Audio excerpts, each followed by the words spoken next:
Hello competitors, आप सब कैसे हैं? आई होप आप लोग सब ठीक होंगे। तो आज है 28 जनवरी 2026। तो आज के द हिंदू न्यूज़पेपर में देखेंगे हमारे लिए क्या क्या इम्पोर्टेंट है। तो आपका स्वागत है हमारे चैनल वेब्स एकेडमी 24 पे, और हमारा टेलीग्राम चैनल है वेब्स एकेडमी 20। सॉरी, आपका स्वागत है हमारे वेब्स एकेडमी, ओके। और हमारा टेलीग्राम चैनल है वेब्स एकेडमी 24। तो आगे बढ़ने से पहले एक छोटा सा आपसे रिक्वेस्ट है। 1K का सब्सक्राइबर का हम लोग का मुहिम है, तो जल्दी से आप पूरा कीजिए। और नेक्स्ट मंथ में आपके लिए मैं बता दे रहा हूँ, नेक्स्ट मंथ प्रोबेबली मतलब आपके लिए फेस टू फेस आपका मतलब जो होगा कि आपके लिए ये क्लासेस अब होंगी। और ऑनलाइन फाउंडेशन बैच भी हमारे ऐप पे भी आएगा। तो जल्दी से अपना डिजिटल बोर्ड पे आपको माध्यम से आप लोग के साथ जुड़ेंगे। और जो भी नए लर्नर होंगे प्लीज़ हमारे टेलीग्राम भी सब्सक्राइब आप चैनल पे जुड़ जाइएगा और सब्सक्राइब कर लीजिएगा हमारा चैनल वेब्स एकेडमी, और बेल आइकन को दबा के रखिएगा। और ताकि क्या होगा, इससे नोटिफिकेशन आप लोग को मिलते रहेगा और लोगों को साथ में जोड़िए जो भी पढ़ने वाले हैं, ठीक है। तो आगे बढ़ते हैं। आज का पहला मुद्दा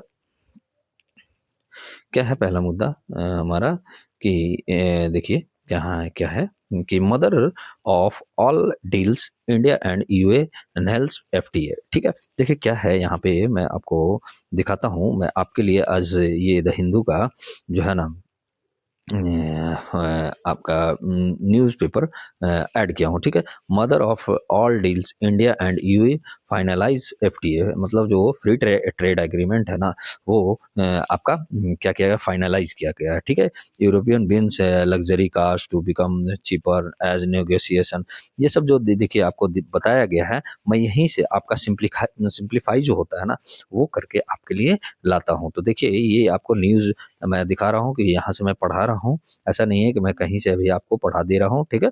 तो ये फर्स्ट पेज पे ही है, फ्रंट पे ही है द हिंदू के न्यूज़पेपर में, ओके। तो देखते हैं हमारे लिए क्या है खबर, जो यहाँ से क्या बोला गया है कि देखिए भारत और यूरोपीय संघ के बीच लगभग 20 वर्षों की लंबी बातचीत के बाद मुक्त व्यापार समझौता, जिसको इंग्लिश में कहा जाता है free trade agreement, okay, FTA, ठीक है, को अंतिम रूप दिया गया। इस समझौते दोनों पक्षों ने मदर ऑफ डील्स करार दिया, ठीक है, मदर ऑफ डील्स करार दिया। भारत और यूरोपियन यूनियन एफटीए वार्ता की शुरुआत 2007 में हुई थी, जिसे कई बार रोकना पड़ा था। अंततः 2022 में पुनः शुरू किया गया था और अब जाके 2026 में ये पूरा हुआ। और ये हमारा जो अतिथि के रूप में जो गणतंत्र दिवस पे आए थे हमारे, तो यूरोपियन यूनियन के काउंसिल और आपका परिषद का जो है ना ये अतिथि बन के आए थे। आपको कल ही मैं पढ़ाया हूँ, ठीक है। तो उसका आप नाम बताइएगा हमारे कमेंट बॉक्स में कि कौन कौन अतिथि थे इस बार, ठीक है। देखिए समझौते की प्रमुख विशेषताएं क्या है। यूरोपियन यूनियन द्वारा भारत को क्या रियायत मतलब छूट दिया जाएगा। यूरोपियन यूनियन ने 99.5% भारतीय निर्यात पर शुल्क यानी टैरिफ को समाप्त करने की सहमति दी है, और भारत के 97% टैरिफ लाइनों का कवर किया गया है, ठीक है। 90.7% भारतीय निर्यात पर पहले ही दिन शुल्क पूरी तरह से समाप्त होगा जब लागू होगा। तो ये अंततः 2026 में ये लागू हो जाएगा, ये भी आप याद रखिएगा। श्रम प्रधान क्षेत्रों को बड़ा लाभ होगा, जैसे वस्त्र, परिधान, चमड़े, जूते, चाय, कॉफी, मसाले, खेल सामग्री, खिलौना हो गया, रत्न हो गया, आभूषण हो गया, कुछ समुद्री उत्पाद को भी इसमें क्या बोला बहुत सारे मतलब लाभ होंगे, ओके। यहाँ पे देखिए क्या है कि आपको मैं इसी को आपका सिंप्लीफाई करके बताया हूँ कि जो ये देखिए थोड़ा सा आपका ब्लर दिखा रहा होगा, टैरिफ रिमूव्ड और cut on 90% European union goods, okay. तो भारत द्वारा ये 90% दिया जाएगा और यूरोपियन यूनियन द्वारा जो दिया गया है 99 कुछ परसेंट, ठीक है। तो ये आप याद रखिएगा, ठीक है। आपको कहीं से अलग जगह से नहीं पढ़ाता हूँ, ठीक है। अब देखिए भारत द्वारा क्या दिया गया है, जो मैं आपको बता रहा था कि यूरोपियन यूनियन का 97.5% यूरोपियन यूनियन आयातों पर टैरिफ रियायत दिया है, और यूरोपीय वाइन और लग्जरी कारों को किया है भारत में सस्ती होगी, और संवेदनशील क्षेत्रों का संरक्षण भी होगा। जैसे भारत कृषि और डेयरी क्षेत्रों को पूरी तरह सुरक्षित रखा है, इस पर टैरिफ जो है वो फ्री ट्रेड एग्रीमेंट में शामिल नहीं किया है, ठीक है। यूरोपियन यूनियन बीफ हो गया, चीनी हो गया, चावल हो गया, चिकन हो गया, दूध पाउडर हो गया, शहद हो गया, केला, गेहूं, लहसुन, एथेनॉल आदि पर मौजूदा शुल्क को मतलब बरकरार रखा है। तो ठीक है, तो ये भी आप याद रखिएगा, बीफ, चीनी, चावल इस पर शुल्क बरकरार रखा है, ये एफटीए से बाहर रखा है, और भारत अपना कृषि, डेयरी और क्षेत्र को पूरी तरह से सुरक्षित रखा है। आगे क्या है कि भू राजनीतिक इसका महत्व क्या है, तो ये देखते हैं थोड़ा सा कि इसका महत्व क्या है। जियो पॉलिटिकल, ये समझौता ऐसे समय में हुआ है जब वैश्विक व्यापार अनिश्चितता बढ़ रही थी, विशेषकर अमेरिका टैरिफ नीति की पृष्ठभूमि में क्या है, जैसे अभी अमेरिका द्वारा टैरिफ लगाया जा रहा है, जैसे भारत पे भी लगाया जा रहा है, 200% लगाया जा रहा है आपका, जो भी रसिया से तेल निर्यात कर रहा है उस पर 450 तक की ये टैरिफ, मतलब 450% तक टैरिफ लागू किया है। ठीक है, तो इससे क्या है कि व्यापार अनिश्चितता जो बढ़ रही थी विशेषकर, तो उसके समय में मतलब अमेरिका टैरिफ नीति के पृष्ठभूमि में ये कहीं ना कहीं समझौता कहीं हमारे लिए बहुत ज्यादा बेनिफिट रखता है। ठीक है, भारत और यूरोपियन यूनियन मिलकर वैश्विक व्यापार के लगभग 1/3 हिस्से का प्रतिनिधित्व करते हैं, मतलब 1/3 आपका हिस्सा जो है भारत और यूएई मिलकर करता है व्यापार। ठीक है, प्रधानमंत्री नरेंद्र मोदी के अनुसार यह समझौता वैश्विक अस्थिरता के दौर में स्थिरता को मजबूत करता है। ठीक है, अभी वैश्विक देखिए वेनेजुएला पर भी जो है अमेरिका द्वारा ये अटैक किया जा रहा है। ठीक है, अभी ये ग्रीनलैंड के बारे में कह दिया जा रहा है। ठीक है, तो ये कहीं ना कहीं है, और यूक्रेन और रशिया का संघर्ष आप देख ही रहे होंगे, इधर तालिबान वगैरह जो संघर्ष कर रहा है वो भी देख ही रहे होंगे, आपका बांग्लादेश हो गया, आपका नेपाल हो गया, कहीं ना कहीं ये अस्थिरता है जो कहीं ना कहीं आप भारत और यूएई मिलके आपका स्थिरता को मजबूत कर रहा है, अस्थिरता के दौर में स्थिरता को मजबूत।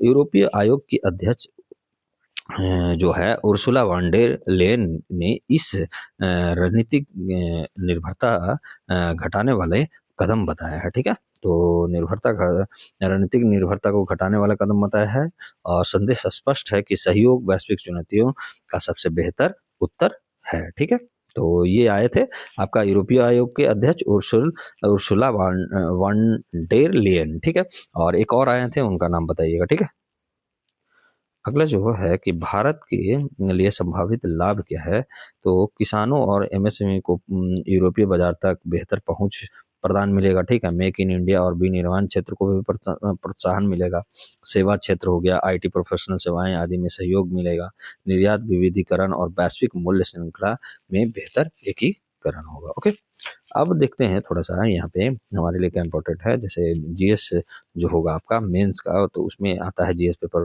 2 में आपका क्या है कि ये मुद्दा है, संबंध देखा जाता है कि कौन से देशों के साथ क्या रिलेशन है। ठीक है, तो भारत और यूरोपीय संघ का संबंध देखते हैं, तो भारत और यूरोपीय संघ के बीच संबंध बहुआयामी है, संस्थागत और रणनीतिक है, और यूरोपियन यूनियन भारत का एक प्रमुख जो होता है ना व्यापारिक भागीदारी है, जबकि भारत यूए के लिए इंडो पैसिफिक रणनीति में अहम स्थान रखता है। ओके, पहला जो देखते हैं कि ऐतिहासिक पृष्ठभूमि, इसका ऐतिहासिक हिस्टोरिकल जो है बैकग्राउंड हम लोग देखते हैं।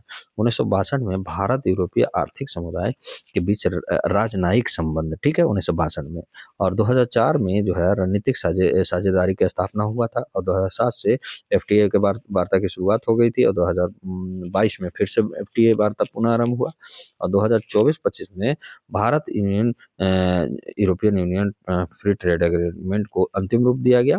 और राजनीतिक एवं रणनीतिक सहयोग क्या है, तो इस पे देखते हैं हम लोग कि वार्षिक भारत यूरोपियन शिखर सम्मेलन होता है, जिसका महत्व क्या है कि लोकतंत्र, नियम आधारित वैश्विक व्यवस्था और बहुपात साझा दृष्टिकोण अपनाता है, और समुद्री सुरक्षा हो गया, साइबर सुरक्षा हो गया, और आतंकवाद विरोधी भी सहयोग आपस में करता है।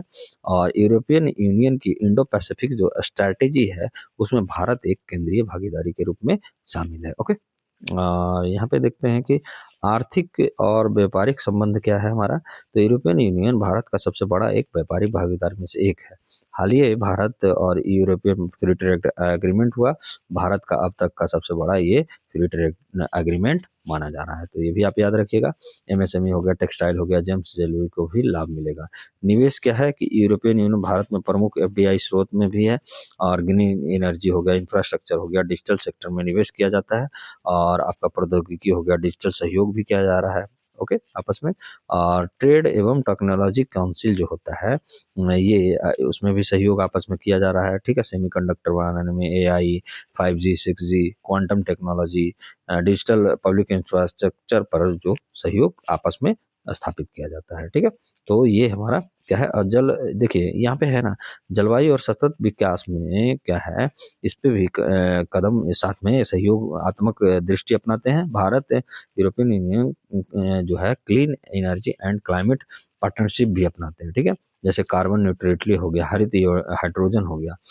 और एक चीज़ और है, यूरोपियन यूनियन का जो CBM है आपका, carbon border adjustment mechanism, Bharat के लिए क्या है, चुनौती का काम करता है। तो ये भी आप याद रखिएगा, ठीक है, कहीं ना कहीं है। और ये मैं बहुत अच्छे तरीके से द हिंदू में ही आपको पढ़ा चुका हूँ, तो आप पीछे जाके आप देख सकते हैं, ठीक है।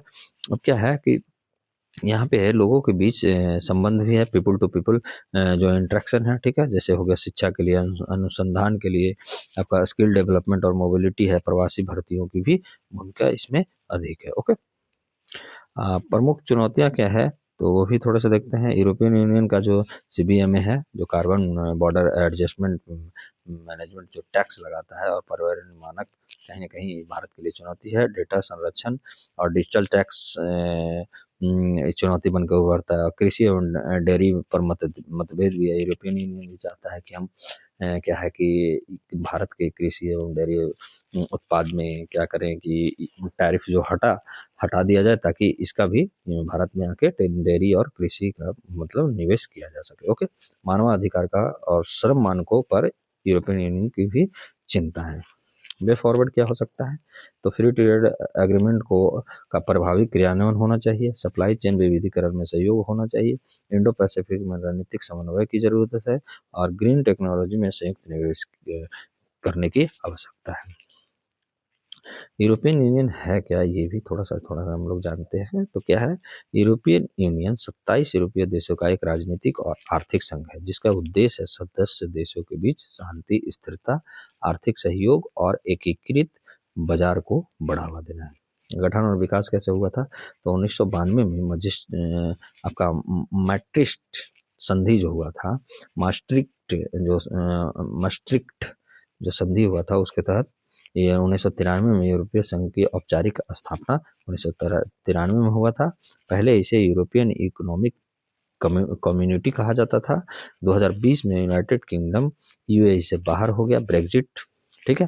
देखिए ब्रेग्जिट हो गया था, तो ये आता है क्वेश्चन पे, ब्रेग्जिट, ठीक है। तो यूनाइटेड किंगडम 2020 में ब्रेग्जिट से बाहर हो गया।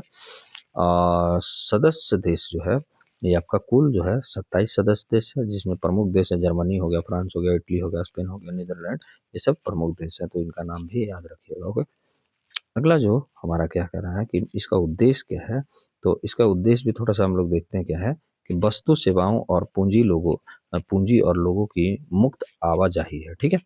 साझा व्यापार नीति अपनाता है, क्षेत्रीय विकास और सामाजिक समावेशन पे काम करता है, और शांति और लोकतांत्रिक मूल्यों का संरक्षण करना भी है, ओके।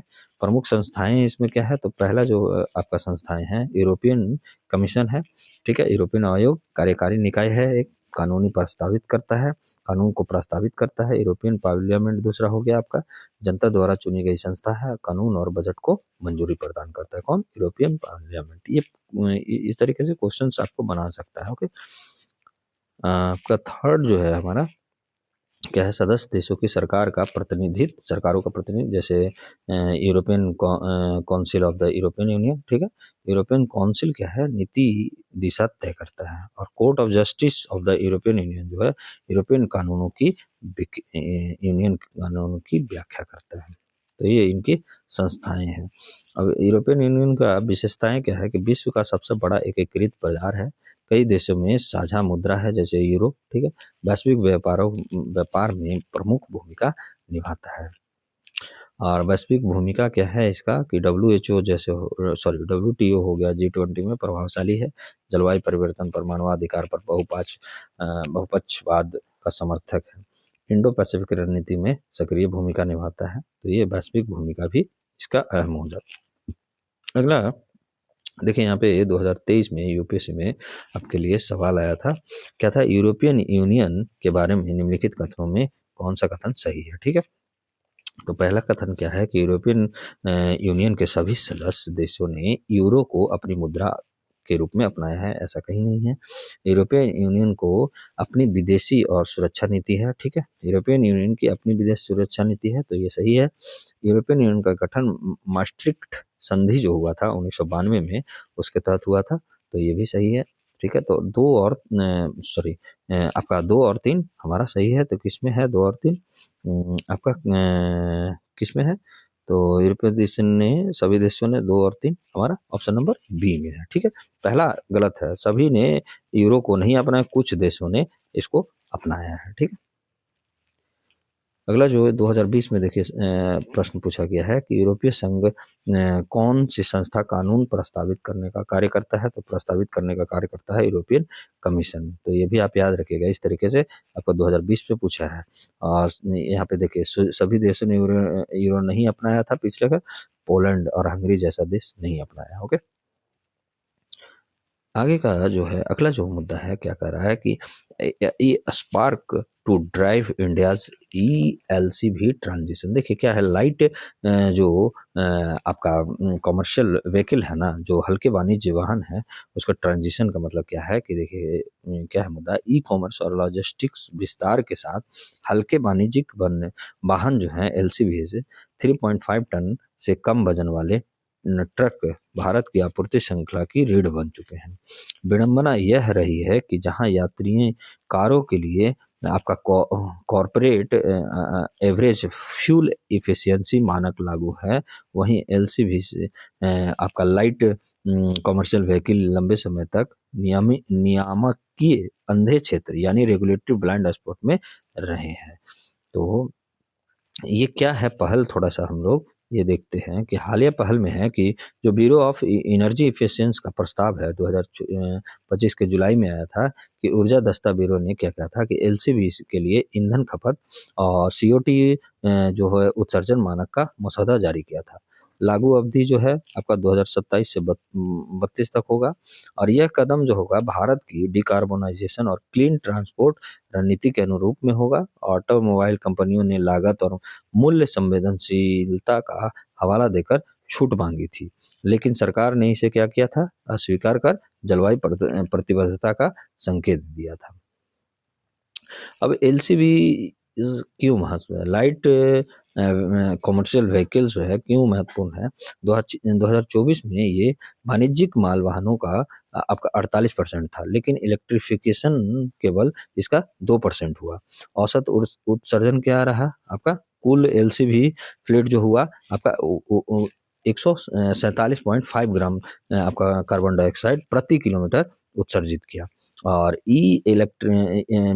इलेक्ट्रिक जो LCV हटाने पर क्या हुआ, 150 ग्राम कार्बन डाइऑक्साइड प्रति किलोमीटर पर उत्सर्जन किया। तो इससे स्पष्ट होता है कि थोड़ा सा विद्युतीकरण भी उत्सर्जन में बड़ा अंतर ला सकता है, और ये देखा जा रहा है। अब यहाँ पे हम लोग के लिए इम्पोर्टेंट जो है कि ब्यूरो ऑफ एनर्जी एफिशिएंसी, जो ऊर्जा दस्ता ब्यूरो जो है, वो हमारे लिए ज़्यादा इम्पोर्टेंट है। ऊर्जा दस्ता ब्यूरो जो है भारत सरकार के ऊर्जा मंत्रालय के अंतर्गत एक वैधानिक संस्था है। तो ये पहले याद रखिएगा, वैधानिक संस्था है। इसका मुख्य उद्देश्य जो है ऊर्जा दक्षता बढ़ाना और ऊर्जा की अनावश्यक खपत को कम करना है। स्थापना कब हुआ था? 2002 में हुआ था। कानूनी आधार जो ऊर्जा संरक्षण अधिनियम 2001 के तहत हुआ। मुख्यालय कहाँ है? नई दिल्ली में है। किस मंत्रालय के अंतर्गत आता है? तो ऊर्जा मंत्रालय के अंतर्गत आता है। तो ये जो 4-5 वर्ड है ना, ये बहुत आप लोग के लिए बेनिफिट है, क्योंकि ये पूछा जाता है और पूछा गया भी है। ओके, तो सबसे पहला स्थापना 2002 में, इसको कौन सा एक्ट से? 2001 का ऊर्जा संरक्षण अधिनियम एक्ट के तहत एक वैधानिक संस्था है, और इसका मुख्यालय हेडक्वार्टर जो है नई दिल्ली में है। और कौन सा मंत्रालय के अंतर आता है? ऊर्जा मंत्रालय के अंतर्गत। इसका प्रमुख कार्य क्या है, तो ये देखते हैं। ये क्या करता है, ऊर्जा दस्ता जो है मानक तय करता है, उपकरणों और वाहनों के लिए ऊर्जा प्रदर्शन मानक बनाता है। ईंधन दस्ता हो गया, CO2 उत्सर्जन मानक, जैसे अभी जो LCV जो चर्चा में है उसका मानक बनाता है। ओके, स्टैंडर्ड्स लागू करता है। स्टार लेवलिंग कार्यक्रम भी ये चलाता है। जैसे देखिए आप फ्रिज और कूलर पे देखोगे कि कोई किसी पे 5 स्टार, 3 स्टार। तो ये क्या करता है ना, जो आपका बिजली बिल को वो दर्शाता है कि कितना ये बिजली यूनिट ये इसमें इफिशियंसी है, ठीक है। एसी हो गया, फ्रिज हो गया, पंखा हो गया, एलईडी हो गया, टीवी आदि पर ये स्टार लेवलिंग का कार्य करता है। उपभोक्ताओं का ऊर्जा दक्ष विकल्प चुनने में ये क्या होता है, सहायक होता है। और कैफे मानक भी निर्धारण करता है, यात्री कारों के लिए ये करता है, ठीक है। फ्लीट स्तरीय जो CO2 उत्सर्जन का लक्ष्य भी रखता है। उद्योग और भवन क्षेत्र में भी ये कार्य करता है कि किस तरीके से कार्य होना चाहिए, ठीक है। Perform, achieve and trade PAT योजना बनाता है, ठीक है। एनर्जी कन्वर्जेंशन बिल्डिंग कोड जारी किया है करता है, ओके। परिवहन क्षेत्र में क्या करता है आपका कि जैसे इलेक्ट्रिक व्हीकल हो गया और ईंधन दस्ता को बढ़ावा देता है। 2025 में एलसीवीज के लिए ईंधन दस्ता मानक प्रस्ताव भी ये जारी किया था, ओके। अगला है ये, इसमें जो प्रश्न आया हुआ है देखिए आपको 2020 का यूपीएससी प्रीलिम्स में है कि ऊर्जा दस्ता ब्यूरो के कार्यों के संदर्भ में निम्नलिखित कथनों पर विचार कीजिए। पहला जो है क्या कि यह उपकरण और यंत्र के लिए ऊर्जा दस्ता मानक निर्धारित करता है, सही है। यह ऊर्जा संरक्षण अधिनियम 2001 के अंतर्गत स्थापित एक वैधानिक संस्था है, तो दोनों ये दूसरा भी सही है। यह पर्यावरण, वन और जलवायु परिवर्तन मंत्रालय के अंतर्गत आता है, तो ये ऐसा नहीं है, ऊर्जा मंत्रालय के अंतर्गत आता है। हम लोग पीछे पढ़ चुके हैं, ठीक है। तो इसलिए हमारा थर्ड जो कथन है गलत है, तो यानी 1 और 2 यहाँ पे सही हो गया, ऑप्शन नंबर ए हो गया, ओके। अगला जो हमारा यूपीएससी प्रीलिम्स 2015 में क्या पूछा गया है कि ऊर्जा दस्ता ब्यूरो की स्थापना किस अधिनियम के अंतर्गत हुआ है, तो ऊर्जा संरक्षण अधिनियम 2001 के अंतर्गत, यानी ऑप्शन नंबर सी, ओके। अब अगला जो मुद्दा है हमारे लिए क्या है, देखते हैं कि capital support alone will not add to battery cell manufacturing capacity. क्या है, भारत का लक्ष्य 2030 तक जो है 500 गीगावाट गैर जीवाश्म ऊर्जा क्षमता और इलेक्ट्रिक व्हीकल क्रांति को गति देना। इसके लिए क्या है, advance chemistry cell ACC battery PLI scheme शुरू की गई है, लेकिन जमीनी जो प्रगति है बेहद धीमी है। इसी के बारे में ये बात किया जा रहा है, ठीक है। देखते हैं कि क्या वर्तमान में स्थिति क्या है इसका। तो लक्ष्य जो था ना हमारा 5000 गीगावाट घरेलू बैटरी सेल क्षमता था, लेकिन इस पर कुल परिव्यय मतलब खर्च कितना गया हो गया, 18,000 करोड़। 2025 के अंत तक उपलब्धि क्या रहा कि केवल जो है आपका 1.4 गीगावाट जो है प्राप्ति, यानी लगभग लगता है 2.8% ही लक्ष्य को प्राप्ति कर पाया। मुख्य नीति उपकरण जैसे प्रोडक्शन लिंक इंसेंटिव चलाया गया, यानी जिसको PLI स्कीम कहा जाता है। समस्या क्या हुआ, उसका मूल्य कारण क्या हुआ, why capital support is not enough. तो पहला जो समस्या का मूल कारण था बैटरी निर्माण, हाई टेक्नोलॉजी मैन्युफैक्चरिंग। क्या है कि यहाँ यह गीगा फैक्ट्री स्केल अत्यंत जटिल प्रक्रिया, ठीक है। ये केवल धन नहीं चाहिए, बल्कि इसमें वर्षों का R&D, रिसर्च एंड डेवलपमेंट की जरूरत होता है, तकनीकी विशेषज्ञताओं को आवश्यकता होता है, और प्रशिक्षित मतलब कौशल मानव संसाधन की भी आवश्यकता होता है। सेकंड क्या है हमारा, कि आपका सेकंड जो मूल कारण है कि कठोर डोमेस्टिक वैल्यू एडिशन नियम भी लागू किया है। जैसे क्या है, 2 वर्षों में 25% करना, 5 वर्षों में 60% करना, तो ये कहीं ना कहीं कठोर है, ठीक है। जबकि कच्चा माल क्या होता है, लिथियम के कैथोड एनोड भारत में लगभग अनुपलब्ध है, तो ये कहाँ से पूर्ति होगा। क्योंकि परिणाम क्या हो जाता है, परियोजना समय का पर पूरा नहीं हो पाता, क्योंकि आयात पर हम लोग निर्भर हैं, ठीक है। अगला जो है हमारा क्या है, तकनीकी विशेषज्ञों की भी कमी है। चीन बैटरी मैन्युफैक्चरिंग में अग्रणी है, लेकिन चीन तकनीक विशेषज्ञों को वीजा हमारे देश में नहीं दिया जा रहा है, ठीक है। यही कारण है। इससे क्या हुआ, तकनीकी हस्तांतरण जो होता है और प्लांट कमीशनिंग में देरी आ रही है। तो ये मूल्य कारण भी बताया जा रहा है इसका। चौथा जो है हमारा मूल्य कारण क्या बोल रहा है कि आपका नीति डिजाइन में खामियां भी है। जैसे PLI में प्राथमिकता दिया गया है कि कंपनी की नेटवर्थ का प्राथमिकता दिया गया है, लेकिन जबकि जरूरत है तकनीकी अनुभव कितना होता है। मैन्युफैक्चरिंग आप जानते हैं, नो हाउ, ठीक है, इसकी जरूरत होती है कि आप कितना अनुभव है, कितना आप जानते हैं। यहाँ पे क्या दिया है, कंपनी का नेटवर्थ जिसका ज्यादा है उसको PLI में प्राथमिकता दिया जा रहा है, ओके। क्यों सिर्फ पूंजी से समाधान नहीं होगा, तो ये भी थोड़ा सा हम लोग देख लेते हैं क्यों नहीं होगा। तो उच्च टेक्नोलॉजी जो होता है, प्रौद्योगिकी उद्योग जो होता है, चेक बुक इंडस्ट्री नहीं होते हैं। पूंजी जरूरी है लेकिन पर्याप्त नहीं, ठीक है। असली बाधाएं जो है टेक्नोलॉजी लर्निंग कर्व का है, सप्लाई चेन इकोसिस्टम का है और स्किल वर्कफोर्स का भी है, ठीक है। तो यहाँ पे इस पे काम करना चाहिए, टेक्नोलॉजी, सप्लाई चेन इकोसिस्टम और स्किल वर्कफोर्स पे काम करना चाहिए। देखिए थोड़ा सा अंतर्राष्ट्रीय अनुभव से भी सीखना चाहिए। चीन, यूरोपियन यूनियन, साउथ कोरिया का है, दशकों का निवेश है इनके देश में, ठीक है। स्टेट इंडस्ट्री एकेडमी लिंकेज भी ये की है आपस में, फ्लेक्सिबल लोकलाइजेशन नॉर्म्स भी ये जारी किए हैं। हमारे लिए क्या है आगे की राह जो है, वे फॉरवर्ड हम लोग देखते हैं। तो फर्स्ट हम लोग का वे फॉरवर्ड क्या होगा कि नीति डिजाइन में पहले तो पॉलिसी री ओरिएंटेशन आप कीजिए, ठीक है। जैसे पीएलआई पात्रता जो है मानदंड में बदलाव कीजिए। केवल नेट वर्थ नहीं बल्कि क्या कीजिए, तकनीकी अनुभव हो, पूर्व निर्माण क्षमता उसको देखो, और उसका क्या करना है, R&D क्षमता को प्राथमिकता दीजिए। हाई टेक्नोलॉजी सेक्टर के लिए one size fits all PLI दृष्टिकोण से बचना चाहिए, ठीक है।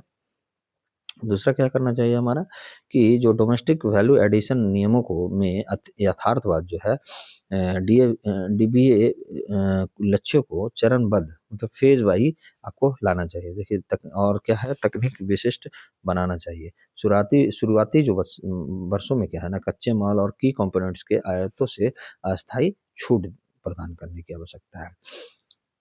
अगला जो हमारा समाधान क्या हो सकता है कि तकनीकी विशेषज्ञताओं को और नो हाउ पर फोकस करना चाहिए। नियंत्रित एवं समयबद्ध रूप से क्या करना चाहिए कि विदेशी तकनीकी विशेषज्ञों, विशेषकर बैटरी के निर्माण में अग्रणी देशों को अनुमति देनी चाहिए। Technology transfer, training end of Indian workforce को अनिवार्य शर्त बनाना जरूरी है। चौथा क्या है कि ये हमारे R&D पे और मानव संसाधन में दीर्घकालीन निवेश की जरूरत है। राष्ट्रीय स्तर पर battery technology research mission, IIT, IISc, CSIR और उद्योग के बीच समन्वय की जरूरी है। अस्थायी सहयोग तंत्र कीजिए। स्किल इंडिया के तहत giga factory specific skilling programme चलाइए।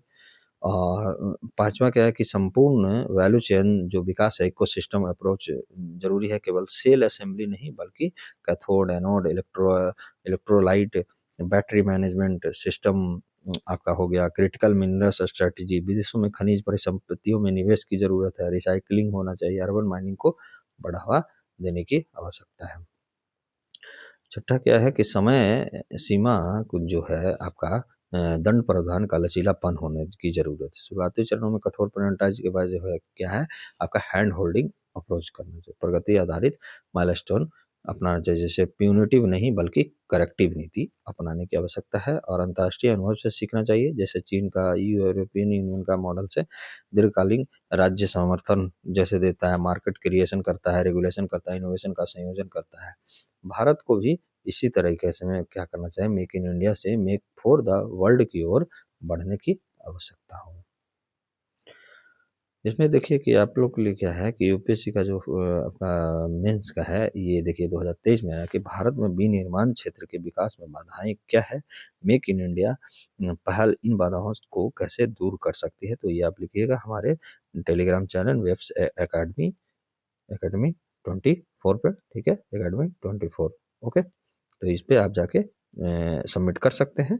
और MCQ जो है आपका प्रीलिम्स 2023 में भी आया था, प्री में भी आपका प्रोडक्शन लिंक इंसेंटिव स्कीम के संबंधों पर विचार कीजिए कथनों पर। तो पहला जो है इसका उद्देश्य घरेलू विनिर्माण क्षमता को बढ़ाना है, ठीक है।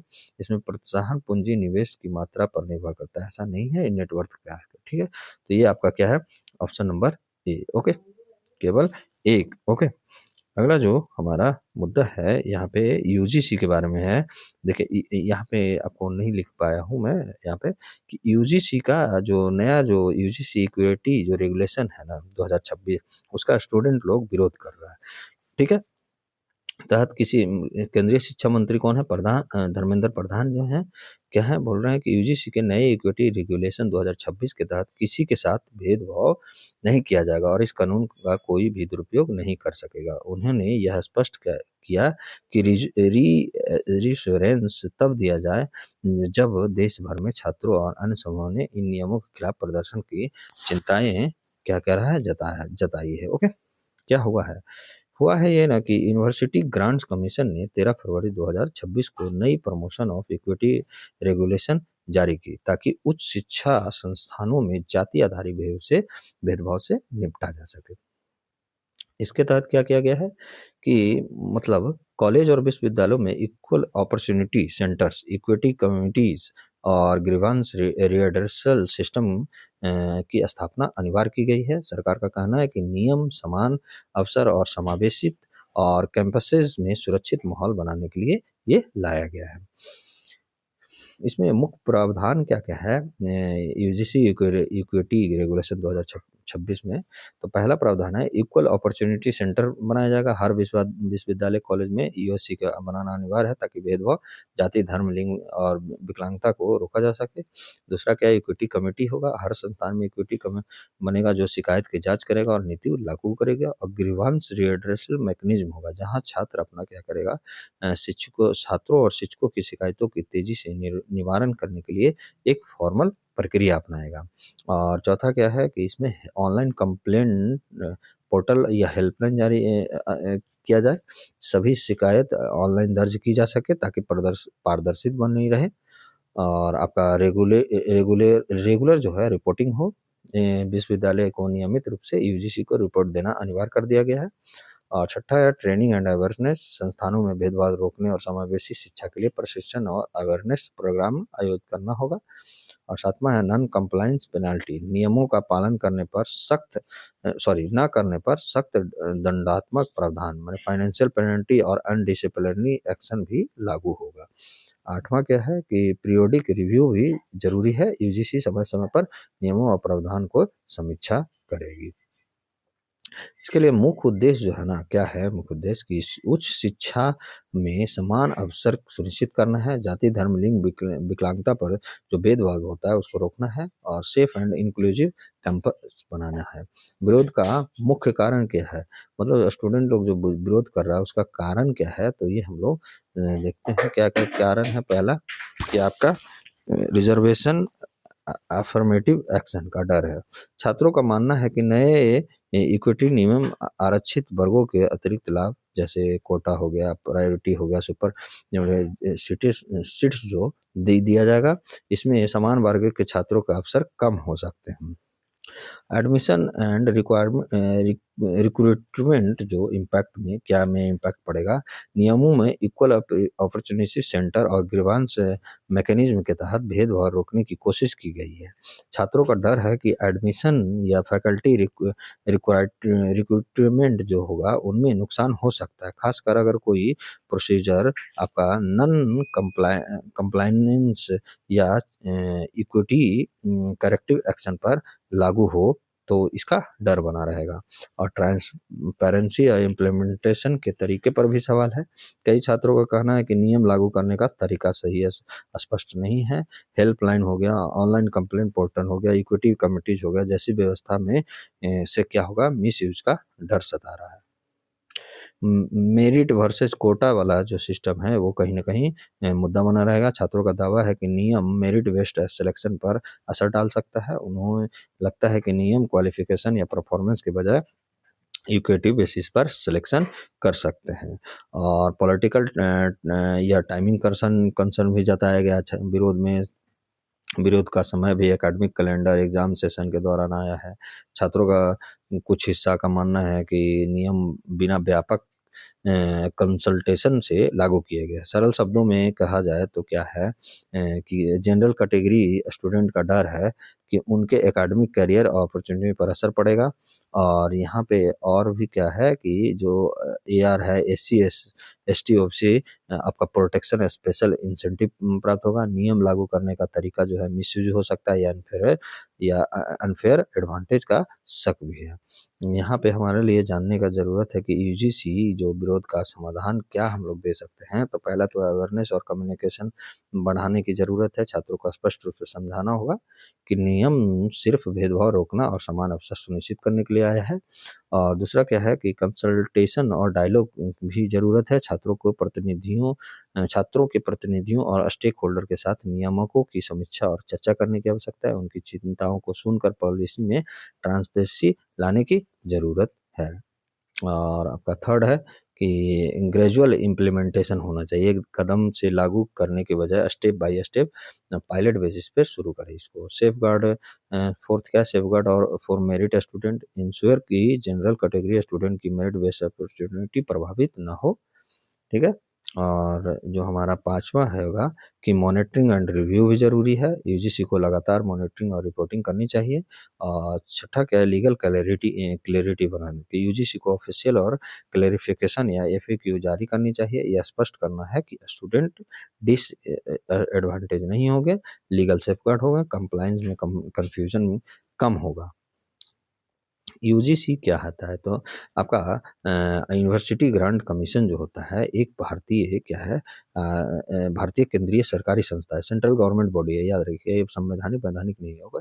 तो इसे 1956 में संसद के अधिनियम यूनिवर्सिटी ग्रांट्स कमीशन एक्ट के तहत स्थापित किया गया था। इसका मुख्य उद्देश्य विश्वविद्यालयों और उच्च शिक्षा संस्थानों का नियमन और वित्तीय सहायता प्रदान करना। ऑब्जेक्टिव क्या है आपका, वित्तीय सहायता करना, केंद्रीय और राज्य विश्वविद्यालय को अनुदान देना, मानक निर्धारण करना और हायर एजुकेशन में शैक्षणिक मानक तय करना, विश्वविद्यालयों का नियमन करना। और आपका क्या है, नए विश्वविद्यालयों का रिकॉग्नाइज करना और एग्जिस्टिंग यूनिवर्सिटीज को मॉनिटर करना, नियम और नीतियाँ बनाना, पॉलिसी मेकिंग करना, एडमिशन हो गया, करिकुलम हो गया, फैकल्टी अपॉइंटमेंट्स हो गया, स्कॉलरशिप आदि के लिए गाइडलाइंस जारी करता है, रिसर्च एंड प्रमोशन करता है, रिसर्च और इनोवेशन को बढ़ावा देता है, फंडिंग करता है, फेलोशिप करता है और स्कॉलरशिप भी ये प्रदान करता है। कौन, आपका यूजीसी। एस्टैब्लिश कब हुआ था आपका, 1956 में। पेरेंट मिनिस्ट्री जो है, मिनिस्ट्री ऑफ एजुकेशन, जो गवर्नमेंट ऑफ इंडिया के तहत, हेड क्वार्टर जो है आपका नई दिल्ली में है।